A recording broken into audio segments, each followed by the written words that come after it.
centre de recherche a été ciblé. Plusieurs sites liés au lancement de missiles iraniens ont également été touchés. Après plus de 2 jours passés seul et traqué en territoire iranien, un aviateur de l'armée de l'air américaine, membre de l'équipage d'un chasseur-bombardier F-15 Strike Eagle abattu vendredi par les forces iraniennes, a été secouru avec succès par les États-Unis. La capture de ce militaire par l'Iran aurait pu en faire un atout stratégique majeur dans les tensions régionales croissantes. L'annonce du sauvetage a été faite par Donald Trump sur son réseau Truth Social, mettant fin à une course contre la montre intense entre Washington et Téhéran. Le président américain a confirmé que le second pilote rescapé du crash du F-15E, disparu depuis l'incident, avait été exfiltré par les forces américaines dans la nuit du samedi au dimanche 5 avril.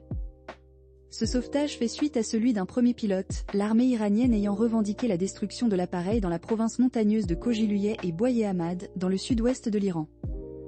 Une récompense généreuse avait même été promise par la télévision d'État iranienne à quiconque livrerait l'aviateur.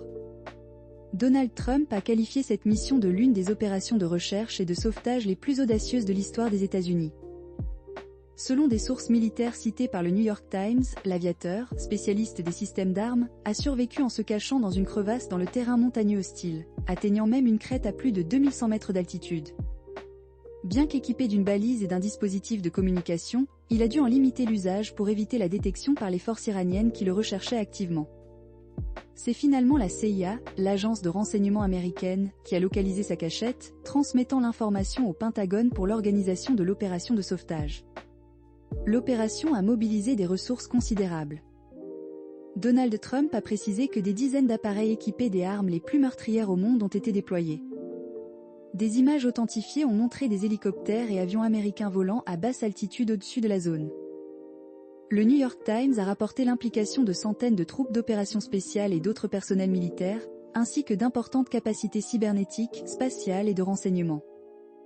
L'exfiltration de l'aviateur a été menée par des membres du très réputé Navy SEAL Team 6, une unité d'élite des forces spéciales américaines. Parallèlement à l'action militaire, la CIA a mené une campagne de désinformation complexe pour semer la confusion chez les troupes iraniennes, leur faisant croire que le second pilote avait déjà été secouru et quitté l'Iran par un convoi terrestre. Lors de l'exfiltration, les avions et hélicoptères d'attaque américains ont bombardé et ouvert le feu sur des convois iraniens afin de les maintenir éloignés de la zone de sauvetage, bien qu'aucune confrontation directe n'ait eu lieu avec les soldats iraniens.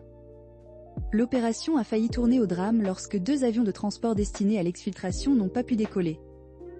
L'armée américaine a préféré les détruire sur place pour éviter qu'ils ne tombent entre les mains de l'Iran et a utilisé 3 autres appareils pour le retrait des troupes. Donald Trump a confirmé que l'aviateur, bien que blessé lors de son éjection, se remettrait. Un analyste de CNN a souligné que ces blessures avaient posé d'autres difficultés pour une exfiltration sécurisée. Du côté iranien, l'agence de presse Tasnim, citant un responsable provincial, a rapporté que 5 personnes sont tombées en martyrs lors de l'attaque américaine dans la zone de Kouossia. Tasnim a également affirmé, citant les gardiens de la Révolution, qu'un avion ennemi américain recherchant le pilote abattu avait été détruit dans la région d'Ispahan, sans plus de précision. Washington n'a pas commenté ces allégations iraniennes dans l'immédiat. L'incident soulignant la volatilité et les enjeux élevés de la confrontation entre les 2 nations dans la région.